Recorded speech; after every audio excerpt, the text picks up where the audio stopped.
ویل دا دې څه جوړ کړو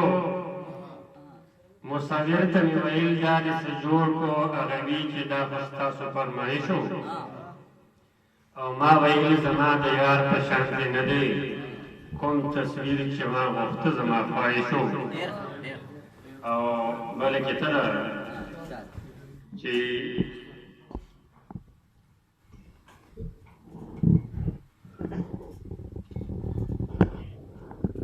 پخوا د تورو وي د مټو د قوت خبرې هر چا به کولې د تورزنو د طاقت خبرې اوس پې قلم راغی نو دواړه یې په ځای کېنول قلم چې زور چې د چاوي کړي د نصرت خبرې او یو بله کیسه ده چې ملګرو پاسې بیدار شئ څه علاج وکړئ دا نشور چینجي زمونږ په سماج ولګېدو او ښه به وي دا چې مخنیوي په کچه کې وشي زر به شي ختم که د اوس نه علاج ولګېدو دا د یو زلمي په لیدو باندې هغه یو ډېر کامل انسان و یو شاعر و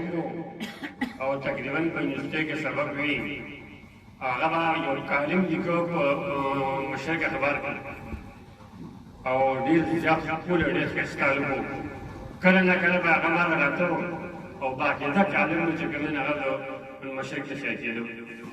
هر چې کله یونیورسټۍ ته لاړه هلته داسې هلکانو باندې پیښ شو چې هغه نشې شروع کړي او تر دې حده پورې چې بس هغه بیا د هیروین او پوډر او داسې بس هغه باندې داسې اثر وشو چې بس هغه به بس لیونی شو ګرځېده به بیا چې کوم نو لکه ډېر زیات تکلیف ورته بیا هغه ولګېد نو پلار ته له چا دا وکړه که نه دا زوی دې چې کوم دی پرنسپل و چې دې خو چې کوم نو بس پارټي جوړه کړې ده او دا مسله ده هغه چې بیا یې راغله هلته نازلو پرنسپل ورته ویل چې دا تماشه داسې لرې کړه وي دا ما ستا د زوی دپاره ساتلې ده چې دې چې کوم دی هیروین سکي کړو د دې مسلې پیدا کړي هغه لږ چې کوم دی هغه به بلکل داسې یو روان و لکه زنګېدو برحال دی یو هغه دی چې دا څوک دی چې روان دي تیندکونه خوري غورځېږي دا څوک دی چې روان دي تیندکونه خوري غورځېږي او حیوان دی که انسان دی دا په کوم مرض کړېږي دا روح کلي ونې دي خوش لیدلې جامې دي پیزار نه لري خپو کې بس تنا کې یې پخې دي ویښتې دي لویشلې ویښتې دي لویشلې او شلېدلې ګرېوان دی پاوتو بوتو سر دی ناخبر د خپل ځان دی د حال ناخبر د مستقبل نه بې پروا دی ګناه کې د ماضي نه لا تر اوسه په سزا دی نشور تماشو کې د ځوانۍ ګیر شوی دی دی هر څوک ترېنه په ډډه ځي په خپلو کې پردی دی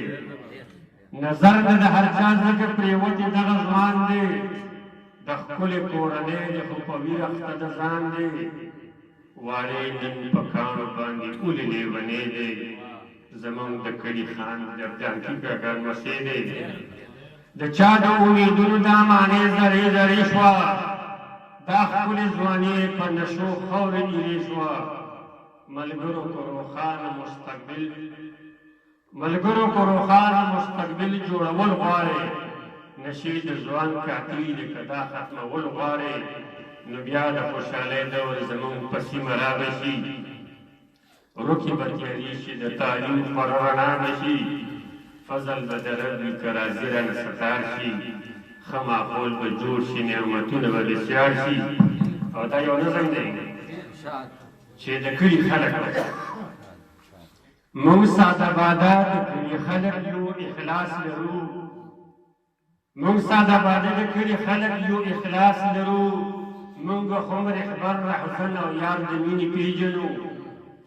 او موږ لویېدلې لوبېدلې په دې خاوره یو موږ مجنون د پیو او بیمار د مینې پیژنو او موږ فارغ شوي د یو داسې مدرسې نه یو چې موږ مجنون د پیو او بیمار د مینې پیژنو او مونږ ته د حالاتو د نبضونو نه خبره خلک مونږ هم گفتار او هم کردار د مینې پیژنو او مونږ ته د غرض ټپې سندرې خانې مه وایه مونږ د پښتو ټپکې زار د مینې پیژنو او مونږ زمونږ د سړیتوب یو انتها ده خو بزدل نه یو زمونږ د سړیتوب یو انتها ده خو بزدل نه یو مونږ ګزار د تورې او ایثار د مینې پیژنو مونږ د حق ناره په سر د دار باندې وهلې ده خدای ګو نه جاروزو دغه دار د مینې پیژنو او ای د وخت جاډېره ګورې مونږ باندې دوکه نه شي مونږ ابابیل نور او نار د مینې پیژنو او مونږ د احمدشاه ملک احمد بابا یادونه یو مونږ د اسلافو هر یادګار د مینې پیژنو او ای فضل ستار ستا شعرونه په مونږ ښه لګي مونږ ساده مخلص خلک اشعار د مینې پیژنو